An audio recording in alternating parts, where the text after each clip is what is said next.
Oh, and that's a bad cut. But that's me. And hey, for the first time, our theme music wasn't played by me holding one of my iOS devices up to the microphone. But hey, everybody, welcome to What Drives Us, episode 161 for October 28th, 2015. My name is still Russell Frost, and I am still the host of this show. Danny Cooper is off this week because... I think he's watching the Republican debate. He's watching the Republican debate, yes, as a matter of fact, and keeping very careful track of who says what. That's what he's doing. Excellent. I feel sure of it. Yes. But luckily for you, the viewers and the listeners of this show, I have with me two amazing panelists. Not one, two. The first one of which is Mr. Tony Schaefer. Hi, everybody. Hey, how's it going? Glad to be here in Danny's place. I do have a little bit of Illinois trivia, something I learned just today. So apparently Illinois' finances are in such a state of disrepair that apparently we as a state are no longer paying people out when they win the lottery. So technically you can play, but you won't win. They're not paying lottery. But they might use your winnings to fix a bridge or something. Or pay a crooked politician, or it just who knows? It goes into a pension fund where the politicians rate it. They allegedly promise that people will get their money. We just don't know when. Wow. Yeah. I don't even know what to say about that. But thankfully, I don't have any. Oh. Go ahead, Tony. I'm drinking a Zipline oatmeal porter from Lincoln, Nebraska, where my in-laws are from. So Zipline, if you ever get a chance, Zipline, it is very good. And I did see here it says to serve at 50 degrees, which that's a good temperature.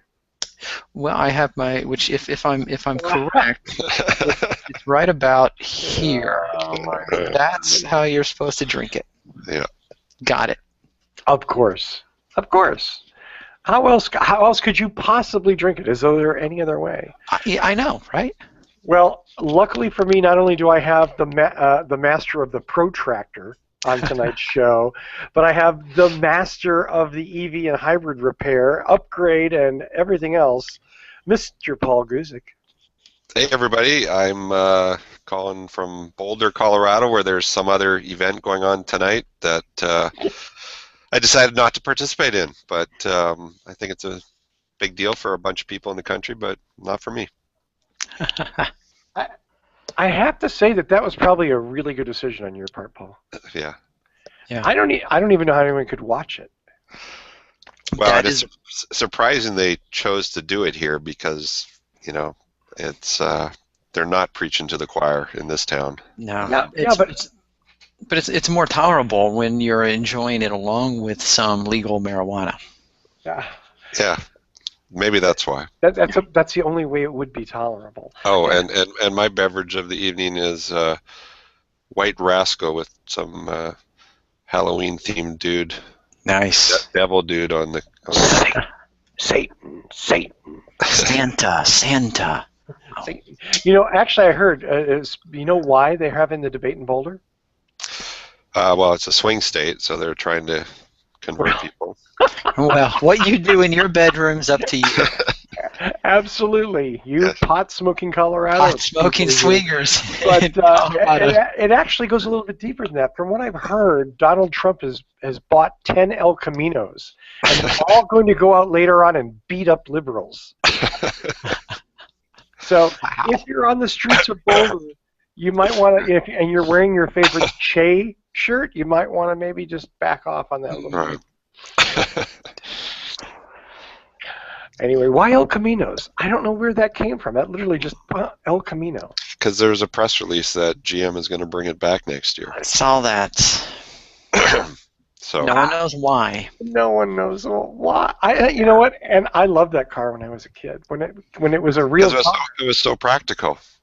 It was not really a car and not really a truck. Yeah, you know what else is practical? Protractors. Protractors are practical. El Caminos and protractors have never attracted women. Never, ever. And that's why the people who's genetically died out. Well, speaking of genetically dying out, let's get on to our first news story of the week. It was reported all over the place. I'm pulling this off of hybridcars.com that Consumer Reports downgraded the Tesla Model S to below average reliability.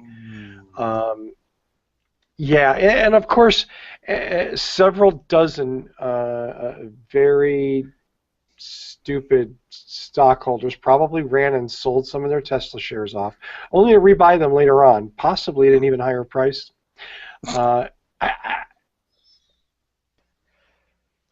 kind of want to dump this in your lap, Paul. I don't know if you've actually read the article, but it seems to me like what they're saying is the Model S is a really complicated car, and it maybe has more issues than your average, slightly less complicated cars.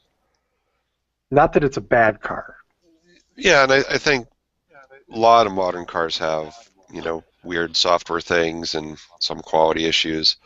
But I think most Tesla owners are still pretty darn happy with their cars and would put up with, minor inconveniences. Well, one thing the story, a lot of the stories make really clear is that Tesla's very good on the service end, repairing these problems and addressing these issues very quickly. So that Tesla owners, while they have been inconvenienced, the inconvenience is very small, and they tend to be very pleased with the way that Tesla handles this problem. So, in a sense, it's kind of like setting up a straw man and knocking him down just to prove how cool you are. Yeah. Well, and I mean, they do stuff that no other company does. I hear they'll flatbed a Tesla to your home or workplace, pick up your sick car, and let you have the loaner until they fix it and bring it back. So, I mean, that's not a much of an inconvenience for most people. And let's be realistic, most people who are dropping $100K on a car probably have another one. Yeah. And their backup car. And they know that they are early adopters, and they know that it's an extremely complicated car. They, when the door handle doesn't pop out like it's supposed to, or some of the stuff that they had mentioned here in some of the categories that they had mentioned, some of these are minor. Gotta say, some of them were actually kind of major. I mean, powered equipment, charging equipment, center console glitches, and then at one point they even said they had, in some cases, had to replace the entire motor, electric motor. So that's kind of a big deal. Yeah, but Toyota had to replace, 200,000 Camry motors. So. Right. Yeah, true that. All car companies have recalls. So. Yeah. And really?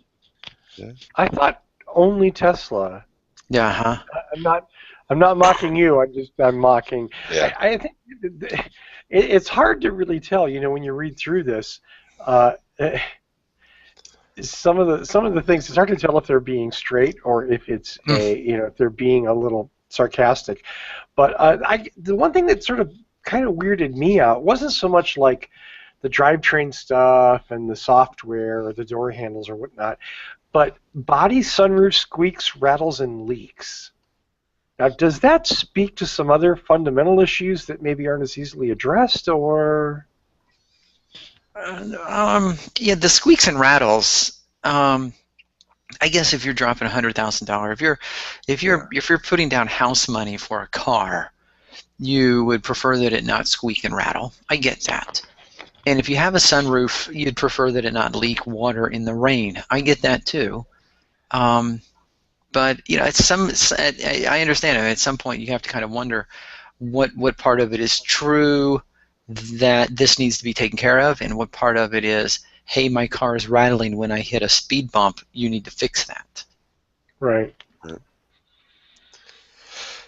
Well, yeah. I mean, the build quality should be comparable to other 100K cars. Mm-hmm. If you're buying a Benz or an Audi or something, it's probably not going to squeak and rattle. So, yeah. But right, and that's kind of where I was. And to make it worse, with your average, whatever, $100,000 car, you have this really loud combustion motor covering Right. up Yeah. things. Whereas when you're driving down the road in your Tesla, you don't have that noise to cover up right. the door Yeah. from the sunroof. Yeah. So, Well, yeah, and that reminds me of a story I read when it was like for the Formula E cars, the electric Formula Ones, and back in the day when they were still just developing the cars, they were doing laps and they were trying to figure out what the high-pitched squealing was. And so they would stop the car and they would check it out, and they couldn't find what the problem was. They'd take it out on the track, and there was some high-pitched squealing. They couldn't figure out what it was. And then they realized it was the tires on the track. They had just never heard it before. right. Yep. It's amazing what you can hear when you don't have 130 decibels of internal Right. combustion motor Yeah. roaring. Yeah. Well, okay, so we kind of softballed Tesla. We kind of gave them a pass. We kind of, I think we probably could have been harder, but I think we all probably agree that nobody's going to read that article and go, oh, no way am I going to buy it now. Mm-hmm. Right. You know what I mean? Especially after the part where they talk about how happy all the customers are, and 97% of them would buy a Model S again. So. Yeah, and Although I heard they messed with the software to fool the emissions on the tailpipe. right, I did. I heard that too. That Yeah. it can run the engine in different cycles depending on whether or not it's actually being steered. Right. Yeah. Evil bastards. They're just terrible people. Well, speaking of terrible people, somebody reared up on his hind legs today. Yes. And, I just, in the last year or so, I haven't had a chance to smack him around nearly enough. Way back past in the old due. days, Maximum Bob and I danced quite a bit. And he would pop off, and I would get to post my response, and no one cared. Bob was still making $1 gazillion a year, making crappy GM cars, and I was still making nothing talking about the crappy GM cars he made. So in the end, Bob probably won, but enough about Bob and I. Bob Lutz, once again, God knows why anyone cares what he says. And by the way, when your website is boblutzsays.com, you're not a consultancy. You're just some dude with a blog, okay? Anyway, Bob was extensively quoted in several magazines. I'm grabbing this from Road and Track, which appears to be, which is I think the original source of this stuff. I think he's like a contributing columnist or something. Yeah. Yeah, and again, now why does Road and Track pay Bob Lutz for his opinion? Oh, because he writes link baiting crap like this. Yeah. Anyway, Bob Lutz says that Tesla's doomed. Tesla does not have a future, and he goes into a lot of different reasons, which I'm not going to steal from you guys. So, who wants to start, and then I'll chime in later. But the trifecta is, I'm Bob Lutz, I know better than you, you're doomed. Right. I'm pretty sure that's his entire argument right there. Well, I mean, to give Maximum Bob a little bit of credit, he actually has some more details. He says that no one has ever been, and I quote, yeah, no one has ever been successful with company stores. And then he details why using Apple as a model won't work for Tesla. And basically, Bob details the second half of the 20th century car dealer model. Even though Tesla doesn't subscribe to that, Tesla doesn't adhere to that model, and Tesla's customers aren't looking for that. Bob's argument is basically part of his argument is bolstered or supported by the idea that they have to do what everybody else has done, which of course they don't have to do, but He's Bob Lutz. He thought a Right. 16-cylinder Cadillac was cool. Yeah, yeah, and it is true. I mean, he describes the dealership. You know, it's not an Apple store. A car dealership is very different. It sits on multiple acres. You need a big building with service bays, chargers, and a trained sales force, plus all the necessary finance and accounting people. It's a staggering amount of capital, especially when you factor in inventory. I'm sorry, but how many days of inventory does Tesla currently have? Right. I mean, there's a waiting list. And they don't need acres of land to park their cars on because they're pretty much sold when they leave the factory. Yes. And they have right now 2 models. Yeah, I've been to the Tesla showroom in Deerfield, Illinois, which is it's In the mall. well, no, it's not in the mall. It's actually in a sort of an industrial kind of area, and it's subtle, to be honest. It's a building. It doesn't stand out. It just has Tesla on the top, but the inside is just gorgeous. They have 6 bays where they can work on cars, and I'm telling you that the amount of space they have dedicated to sales, if it's 1,000 square feet, I'd be really surprised. They have a car that's on that you can climb in, you can poke around. They have a bunch of the features and options around on the walls, people who will just talk to you right there. And if you want to take a test drive, you can hop in one of the 2 cars that are parked outside and you can just go driving around. That's it. That's all people need to decide whether or not they want to buy it. Yeah, acres and acres right there under their roof. It's, yeah. Yeah, same thing in Denver. The Tesla store is literally in a mall. It's probably smaller than the Apple store in the same mall. And you can go in and sit in a car, look at the options, and then if you want to drive one, go out to the parking garage and take one of the 2 or 3 out there for a spin. And then you place your order and come back in a few weeks and pick it up. So, yeah. So what you guys are both saying is that car dealerships can change over the last 100 years? If only it were legal. Well, it's legal in most places. Yeah. I mean, this is sort of, if you'll forgive me going backwards a little bit. I mean, we saw this in the music business. I worked in music for a long time for bigger labels, and we saw this towards the end of my tenure there, where the big companies, were still huge juggernauts, but the problem was they could only make money with huge hits. They made no money. You could sell 100,000 copies of something and lose money. Now, what business model is good that says I can make 100,000 identical copies of something and lose money on it? Right. Yeah. That's probably, we saw small independent labels who were smaller and more agile come into the business, undermine us, breaking new bands without spending tons of money and making money at 30, 40, 50,000 copies of a record. This is what Tesla's doing right now. Now, can it scale up? Lutz's point is that he doesn't think it can because they would have to become what these other car dealers are, and I think he's just as stupid as I've always thought he was. So, yeah, do either of the two of you think, honestly, seriously think that within the next, 10 years, I guess, Tesla will be the size of General Motors?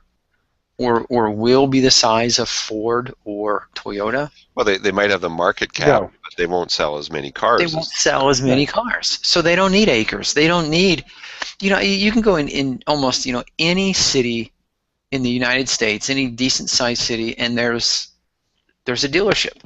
And sometimes not just a dealership. There's a Toyota dealership next to a GM dealership, next to a Dodge dealership, next to a Ram dealership, next to the Chrysler dealership, next to this is dealership with hundreds and thousands of cars. Right. Not hundreds of thousands, I meant hundreds and thousands of cars. And yeah, those are the big ones, like Russell said. They make and they sell hundreds of thousands of cars and almost barely make any money. Tesla is, I think, going to be fine being one of these small by comparison companies that are just going to make some good cars and hopefully eventually start making money on each of the cars, which, if I can segue, Russell, is one of Maximum Bob's second point. Right. Am I supposed to?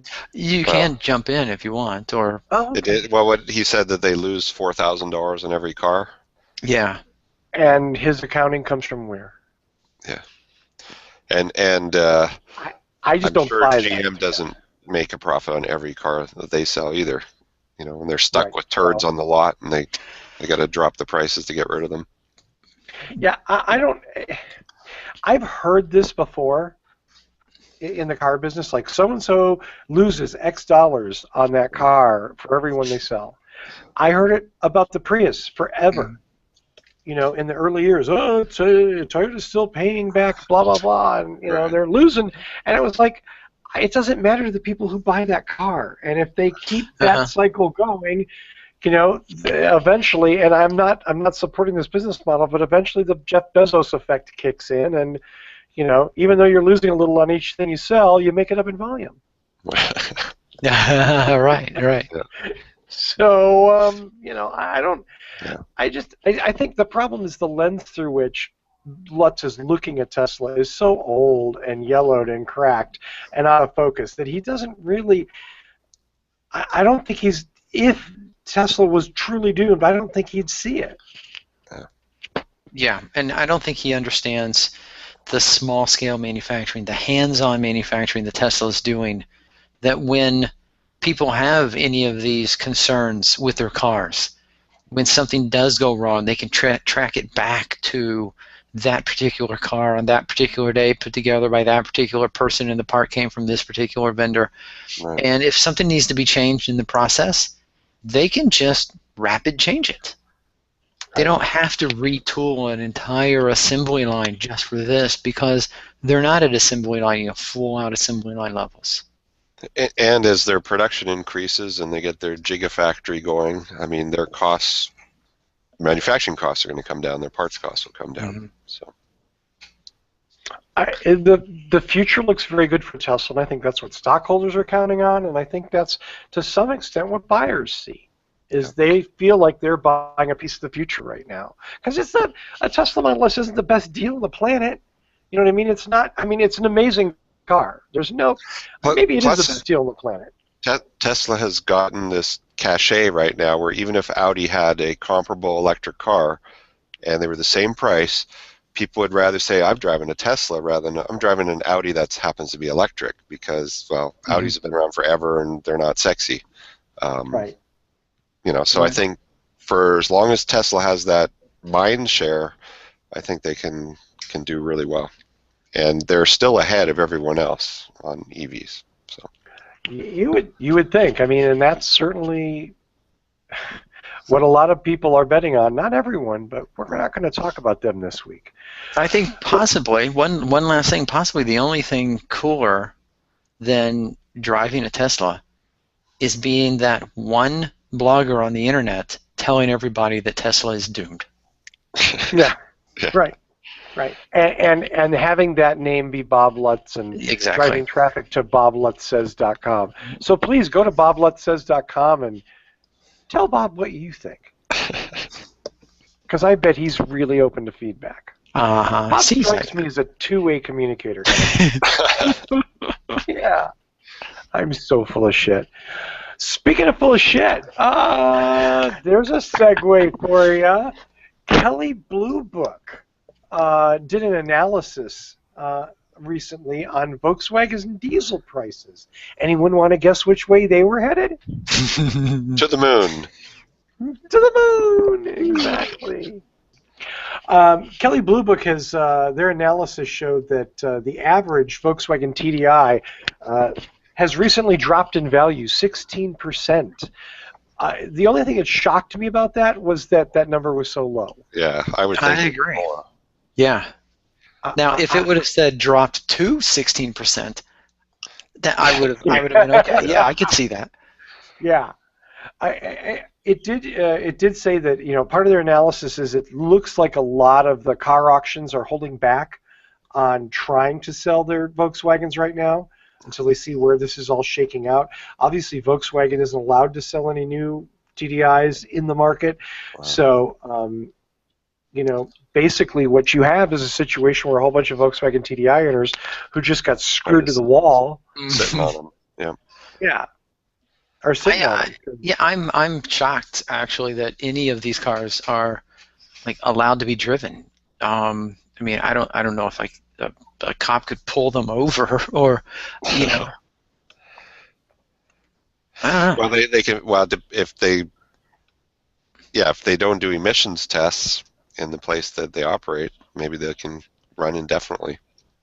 Yeah, I mean, Florida, no emissions testing. I mean, there's some pretty nasty cars in many states running around that are not, clean cars, even regular cars. Okay. Yeah, quite a few. Depending on where you are, some states not as much So as them. all the diesel TDIs are going to end up in Florida. Exactly. And then eventually... Frankly, I can't think of a better place for them. Oh, God, the Florida State Tourist Council is going to drop me an email now. Thank you. Well, speaking of feedback. They have inspired someone to actually do something that's positive. Besides screwing their owners out of residual value for the purchases that they made in good faith, the EPA has announced they're going to test all new car emissions on the road. They're going to drive them. Now, I have no idea who's going to fund these tests and where they're going to get the money and the staff to do this. I suspect this is probably a better headline than it is a reality, but it's a step in the right direction.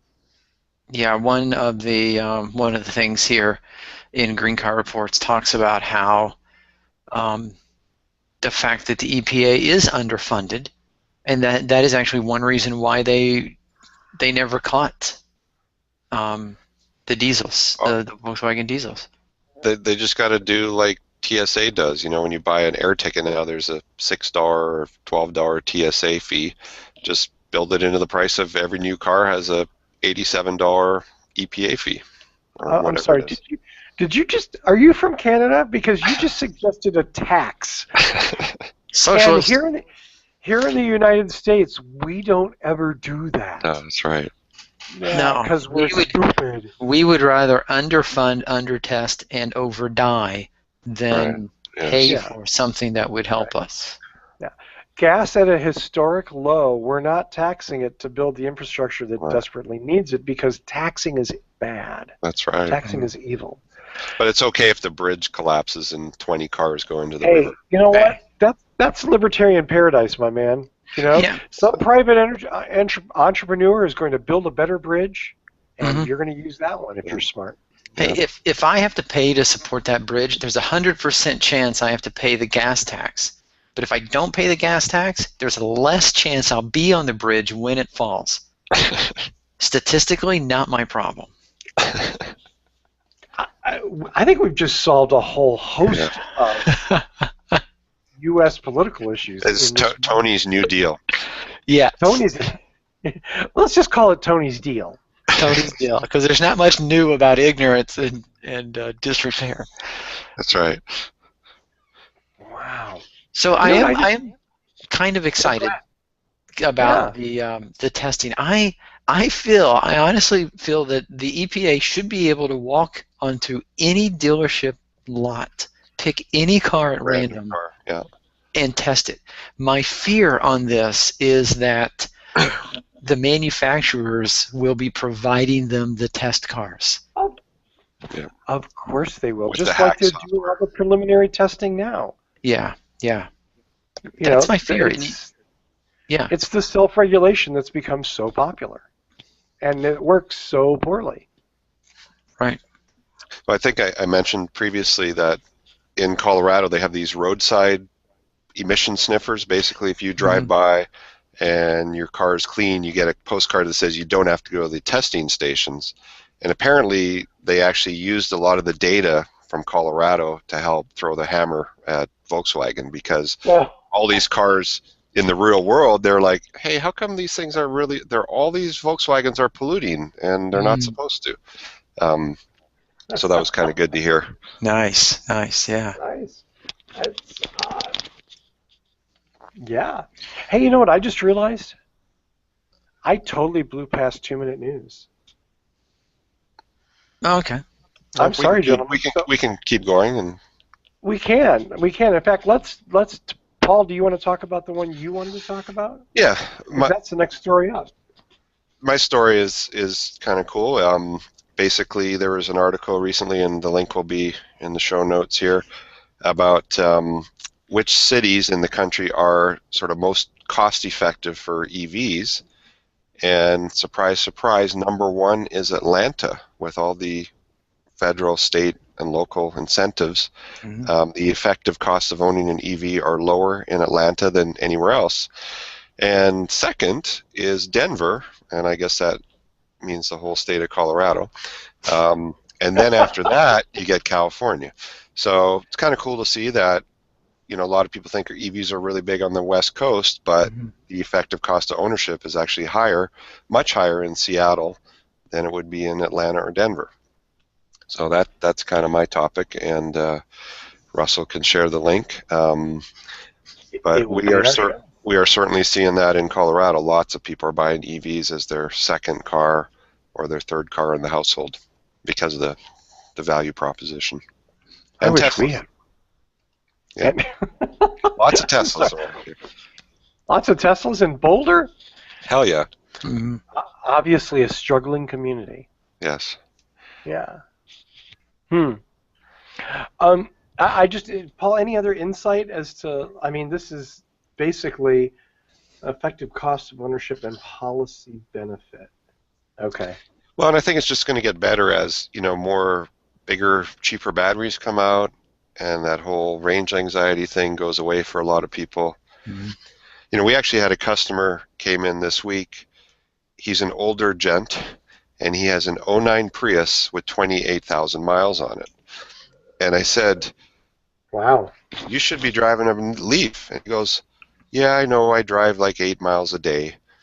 And so he actually went out and bought a Leaf yesterday. So if anyone wants an '09 Prius that's almost brand new, it's going to be for sale in Boulder here very soon. Yeah, I wonder if it's a good price. Can I afford it? If you want a Gen 2, I mean, it's probably going to be the lowest mileage Gen 2 out there. Yeah. That's very cool. You know, it's interesting. I noticed, of course, residing temporarily as I do in Florida, that Tampa and Miami are two of the highest cost of ownership cities. Not a big surprise here, and it comes as absolutely no surprise at all, but still somewhat of a disappointment that the highest cost of ownership in the U.S. was good old Detroit. I mean, true to the very end. You know? Yeah. Well, they don't want to, you know, cannibalize their industry, right? Or what's left of their industry, the industry that cannibalized them. Yeah, I was just going to say, honestly, it's you'd think if anybody would welcome something different, especially since all these things are made. But if this chart was the cost of home ownership, Detroit would be the cheapest place to buy a house. It would indeed. Yeah. It would indeed. You know what? I kind of hate to say it, but maybe it's partially because Detroit can't really afford a lot of incentives right now. Yeah. Well, but none of these incentives are city-based. They're all state-based. Oh, are they? Okay. Are they? Absolutely. Yeah. It's a Georgia. It's a Colorado tax credit. There's no Boulder incentive as far as I know. And as far as I know, there's no city in the U.S. that offers. Now, Pat Connor was here. Well, he might dispute this. Well, some cities might give you like free parking in their public garages and stuff, but right. They're not. But there's no rebates or tax credits. Yeah. I could have used that in Lancaster because the taxes were high, and a little relief would have been good. Hey, Tony, did you have a 2-minute topic? I did. I just thought this was an interesting thing. I always like finding new and dare I say exciting new EV and alt things, whether it's a little scooter or in this case Acer of all companies Acer has revealed what they are calling their X-Terran, an all-terrain vehicle that is all electric. It looks like your standard ATV. Like a quad, right? Yeah, it's basically a quad. It looks like it seats two in tandem, the driver and somebody. Does it have a gun rack in the back? Not in this picture, though. It depends on where it's being sold. I'm sure you could get one. You could get a, so if you're out in the sticks, you could get a gun rack. If you live in Winnetka, Illinois, it comes with an optional wine rack. But yeah. So I just thought that an all electric a quad like this, because when you think of places for patrols, beach patrols, or just kind of working through crowds, I know around here in downtown Chicago we have police on segways and horses, and you see them on quads and stuff. Yeah, go all electric, and there's no reason for them to be putting around and idling. Well, I heard the PC industry's kind of hurting, and maybe they had all these like leftover batteries that they couldn't put in laptops, so let's throw them in an ATV. Hey, why not? Yeah, I wouldn't be surprised. Although it's Acer, so Yeah, it will last the 1-year warranty. I'm just gonna say we're talking about you're really a gambler. You have no fear at all. Okay. It's an Acer ATV. It takes about 7 minutes to boot up. Yeah. It comes with viruses. Yeah. Right. But the bloatware only lets you turn left. Well, what's going to be really scary is when they start selling these kinds of things at like Harbor Freight with no manufacturing on them. Exactly. Well, it's interesting. Since I've been down here, I've been looking at motorcycles. So I haunt the Craigslist thing, and one of the cool scooters, and I'm a big scooter guy, one of the cool scooters that Honda made was called the Ruckus. Are you guys familiar with this? Oh, yeah. It's a low-slung, it looks like a really rugged kind of Mad Max farm tool. Tubular. Yeah. It's very, very tubular. You could also easily argue that they just ripped off Ducati's naked strategy and put it on a scooter, and that's what the Ruckus is. Anyway, the Ruckus was hugely popular, and for some reason, Honda stopped making it. And this is another good decision at Honda, I think. But what's interesting is a whole host of Chinese clones have popped up. So you can buy the Ruckus that was the Ruckus. The Ruckus, yeah. Oh no, they've got all kinds of names. And a lot of them here have like they're the Gator, or something like that, because it's a Florida thing. But obviously, people are buying container loads of these cheap 250cc scooters, and they're selling for like $1,500, which was like a third of what Honda charged. There, there it is. Can you see that? That's the Chinese knockoff, dude. That's the chopper Ruckus. Oh. Yeah, and someone's actually geeked to that one a lot. That's I've heard a couple of people have made EV Ruckuses. Really, and the Ruckus, well, that's like the Fido is basically an EV Ruckus. Yeah. And I got seriously made fun of for the Fido. So which would like this one? That's the Ruckus there, I think. Yeah. Ah, shoot. Okay. Oh, here we go. See how you are? Don't you hate crappy photo hosting services? Yeah. What is go? I don't know. Please. Is that okay? Yeah. It says it's a Ruckus. Yeah. Yeah, and there we cool. go. Oh. There it is. That is a funky looking scooter. I see quite a few of them here. They're popular in college towns. Yeah. I mean, it's a very cool design. That low center of gravity thing. It looks cool. It's got dual headlights, and it's 250, so it's a blast to drive. A 250 scooter is a lot of fun. Yeah. And back when that was important, it probably gets 60 miles to the gallon, 50 miles to the gallon. So there's nothing wrong with that. But anyway, and is that the fuel tank in the floor or up on the handlebar? Oh, okay, it's on the handlebar. Okay. Yeah, and I never really got that, to be honest with you. Well, they wanted the step-through design, so. Yeah. So Fido actually posted a video of them testing a prototype this week, which I will not regale you guys with, but maybe next week. So I'm glad to see our friends at Fido actually making some progress. Tony, was there something else that? No. Okay. Well, let's wrap up tonight with some really exciting news, thanks courtesy of our friend Tony Schaefer. We learned tonight that GM is recalling 1.4 million cars. No big deal, folks. It's an oil leak that can cause an engine fire, so no panic. Because we know that only Teslas burst into flames. Right. Yes. Cars are absolutely safe. Because Bob Lutz knows exactly what he's talking about. Yeah. And, of course, Mary Barra will have had no knowledge of this, knows nothing about what happened, why it happened, and, yeah.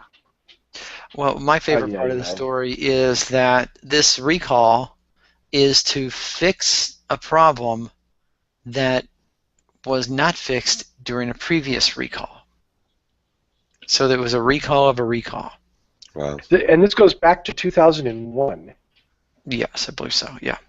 That's heinous. Well, the good thing is it's a GM car, and if they're 2001 model year, there's probably only like 7 of them still on the road. It'll be a real easy recall. Oh, man. Will both the Pontiac 2000 owners please come in? And we know who you are. Please just come. I mean, Pontiac doesn't even exist anymore. They're done, right? Yeah. That's so sad. Pontiac Grand Prix, 1997 to 2004. Pontiac Grand Prix, the Buick Regal, 2000 to 2004. Chevy Impala, 98. The 99 Chevy Lumina. Now that's about 300 cars they'll have to recall in the country. The Chevy Lumina. Those things. Some of those things died before the owners got them off the lot. A supercharged Grand Prix caught fire in a garage. Does that surprise anybody? You just shouldn't smoke inside. I don't even know what that. Yeah, the whole new GM thing is dead now, right? We don't have to pretend that's really a thing, do we? No, I mean, look, I can slap GM around and still go, hey, I love the Chevy Volt. It's a great car, blah, blah, blah. Yeah. Good luck with the Bolt. I hope it works. But, I mean, I don't have to pretend that the Malibu is a better car than the Lumina was, do I? Because the Malibu is a piece of crap. So the Pontiac Aztec is an ugly piece of crap. But it's cool now because, Walter White drives one. Uh-huh.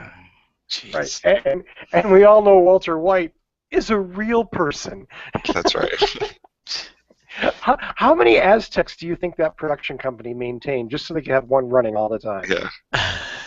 6, 10? I'm just curious. Probably 6. Did they cannibalize them? Yeah. I was going to say they had to buy an inventory to cannibalize them. Yeah. Yeah. I don't even know what to say. And so they're all this that beautiful beige color too. So this article says that in most complaints, fires broke out within a few minutes of the cars being parked. So if you make it past those few minutes, you're fine. It's kind of like buying a warranty, right? You make it past the period, you should be fine. But so I guess the lesson here is if you're in a GM car, never turn it off. Gas is cheap.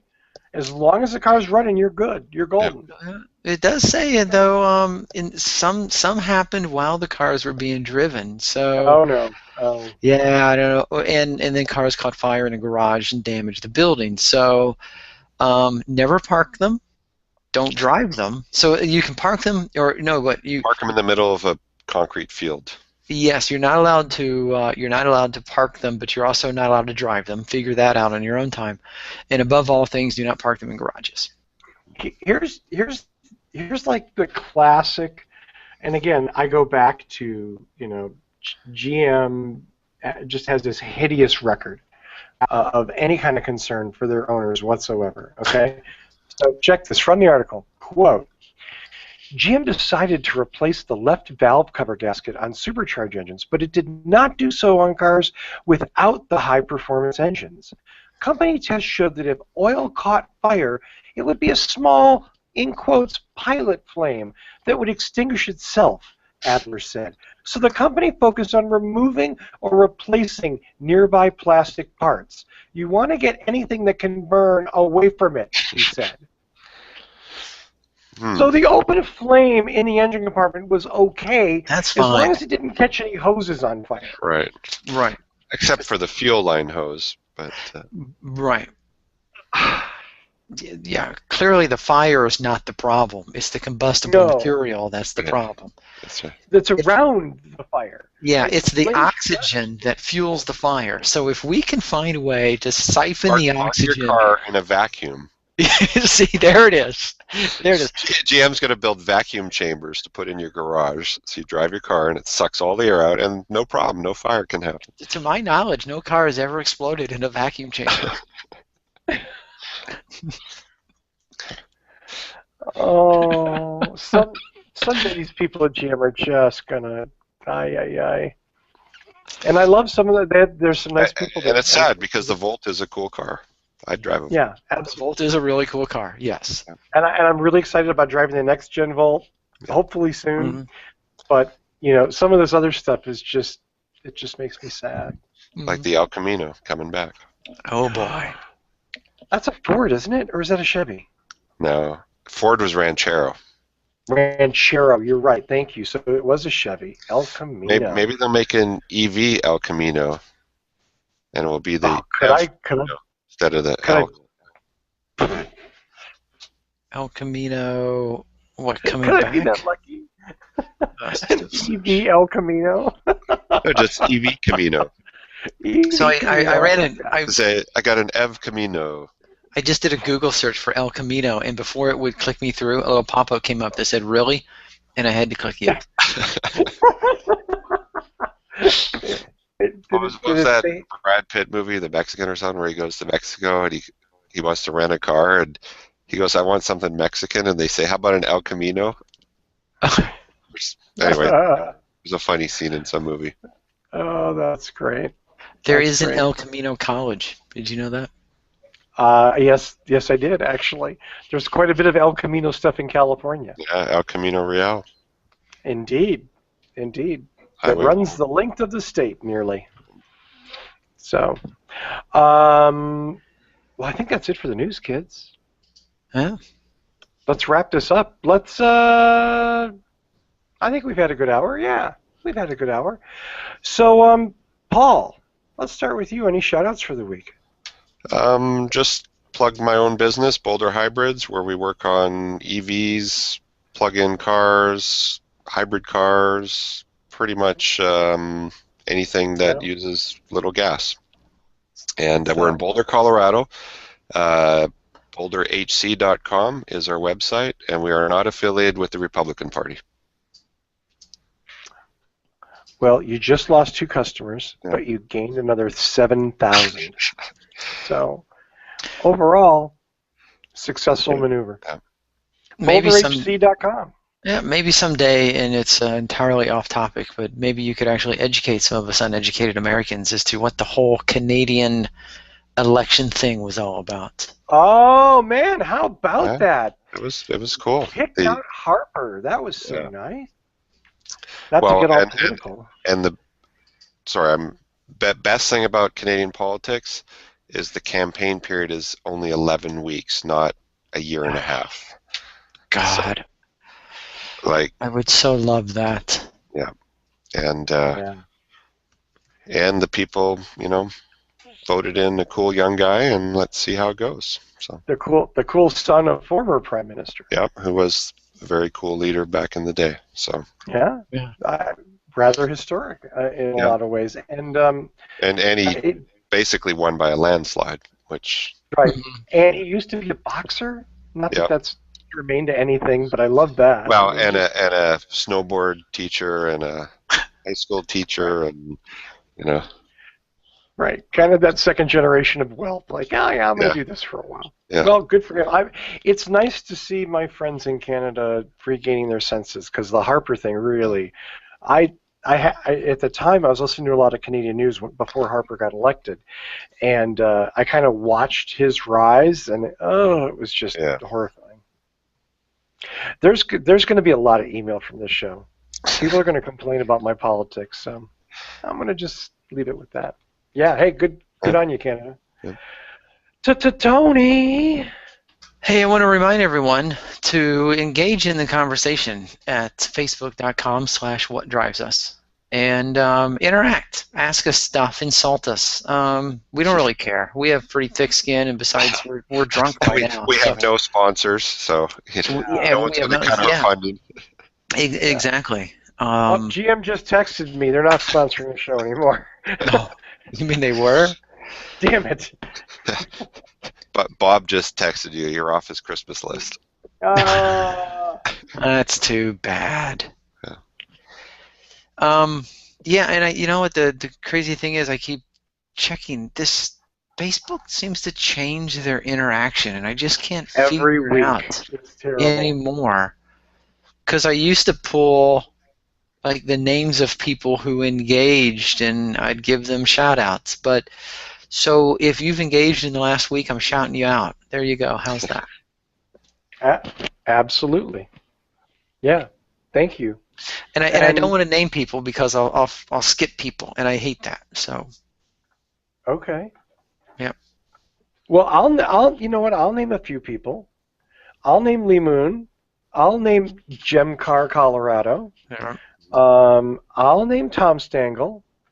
I'm just looking through the posts and see who's commented. Oh, David Lauer. Got it. Rob Neff.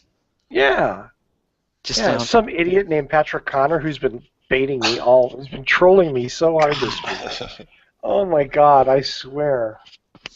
But anyway, okay, enough of that personal stuff. So, as always, thanks to Michael Mannering for our amazing theme music. You can find him at manthing.com. Like Tony said, facebook.com/whatdrivesus, all one word. If you own a Prius and you need anything for it, you should go to the Prius Chat shop. That's priuschat.com/shop. Don't ask me to say that again because that's really hard to say. And at 10 o'clock, I start slurring my words, and I'm not even drinking. Those two guys are drinking. I'm not drinking. So priuschat.com/shop for all your Prius accessory needs. You can find us on iTunes, Stitcher, Slacker, something else, all of your favorite podcatchers. Subscribe there, get updated automatically, or of course, you can go to the mothership, whatdrives.us, download, stream, watch, listen, whatever you like. We welcome your interaction there, but of course the Facebook page, if you have something to say, is the best place to go. Other than that, I'm just going to say thank you to Tony and to Paul. Dudes, thank you.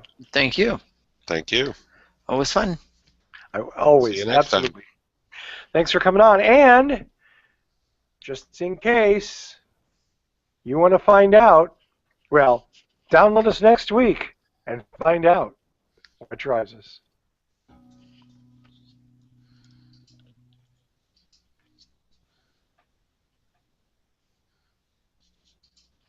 Did you cue the music? I don't hear the music. I did. Quiet music.